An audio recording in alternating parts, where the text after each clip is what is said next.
I'm going to do one more little vid on this wicked double cut Harley Benton, and maybe slightly unfairly compare it with this 2019, I think, Gibson single cut Les Paul Jnr, which actually has a stacked Lindy Fralin P90 in it as well.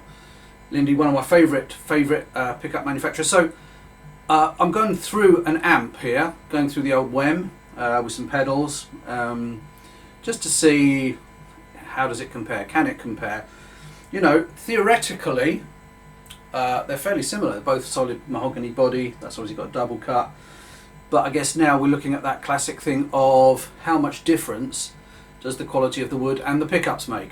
In my opinion, everything, because that's all there is really. In 20 years of doing Fender custom shop clinics, you know, one of the things I tried to get across always was it's just two bits of wood bolted together or glued together, you know, so the quality of the wood and the quality of the pickups, that's really all there is. Okay, so let's go. We'll use the I'll do the cheaper guitar first. Drive pedals, I've got an amp turbo, got a BB preamp, and I've got the old JHS modded Soul Food as well, which I love. As if there's not enough mid-range already with a P90, then go and put it through a clon style overdrive. I'm just going to turn the room mics down a bit because it's going to distract.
There we go. The 150 quid, 150 euro Harley Benton double cut. I know a few of you guys in the States have been saying that you really would like to get one of these, but obviously because it comes from Europe, the import is a little bit too much for you. Versus the Prop R Gibson 2019, I think, Les Paul Jnr. With the stacked Fralin P90. So to me, you know, one of the things about looking at more expensive guitars and justifying them is A, you've got to be a good enough player to pull the tone out of an instrument. You know, one of my real bugbears is guys who can hardly play going and buying a £6,000, $6,000 PRS thinking it's going to make them sound like whoever is their favourite guitar player. It won't, you know. But then again, I've sat next to, you know, Gary Moore or Jeff Beck playing a cheap guitar, and they sound, guess what? They sound just like them. Anyway, so this guitar, to my mind, is just fatter, warmer. You can hear the wood. If that's acceptable. Yeah, you can hear the wood. You can hear the guitar resonating. It's big, it's fat, it's warm. With any kind of guitar like this, especially like a Les Paul, like a Special or a Junior, if you've only got one pickup in the bridge, or a Fender Esquire is a great example, or even on a Fender Telly, roll back that bridge pickup tone, knock the volume off by about 1, knock the tone back, and you get this lovely blooming mid-range. It just makes the guitar sound much fatter. But to my ears, what you're hearing here is higher quality woods, higher quality finishing, and a higher quality pickup. You know, it's all there. It's got girth, it's got weight to it, but it's got cut and it's got bite to it without ever being harsh. Having said that, this is one of my favourite guitars for any kind of classic rock stuff or Americana, blues rock, that kind of stuff. I love this guitar. It's awesome. Having said that, you know, this does exceptionally well for the money. All mahogany build, like I say. You can intone the bridge as well, which you can't on that guitar.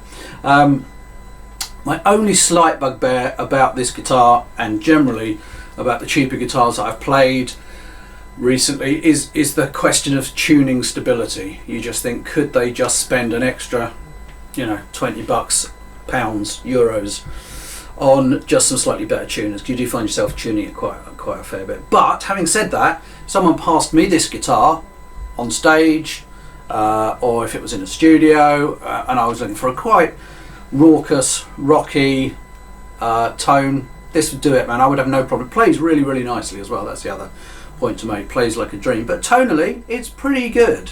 It's not as good as the Gibson, but it does that P90 set neck mahogany thing really, really quite well. And it is, as I've said before, it goes with my t-shirt, sweatshirt, which is obviously very important. It looks killer in this sort of beautiful Pelham blue. So there we go. I mean, the Gibson does sound great, but this is it's no disgrace. Yours is no disgrace, as an English prog band once said. Next week, I have managed to get my hands on. I've actually bought a Gretsch Setzer Smoke signature, which is amazing. So I'm going to do a load of stuff, play-alongs and that with that next week. So look forward to that. The other thing is, I am very, very nearly at 1,000 subscribers. Please tell your friends, pass it around. I rather foolishly did 15 years of demos for Fender and never had my own YouTube channel. So now I am. It would be great to get it to 1,000 subscribers. So if you like it, tell your friends. If you don't like it, tell your friends to avoid it like the plague. Okay, my name's Damon. Thank you very much for watching. I will see you soon. And remember, you need an all mahogany guitar with a single P90 because they're rock. Cheers guys, see you soon.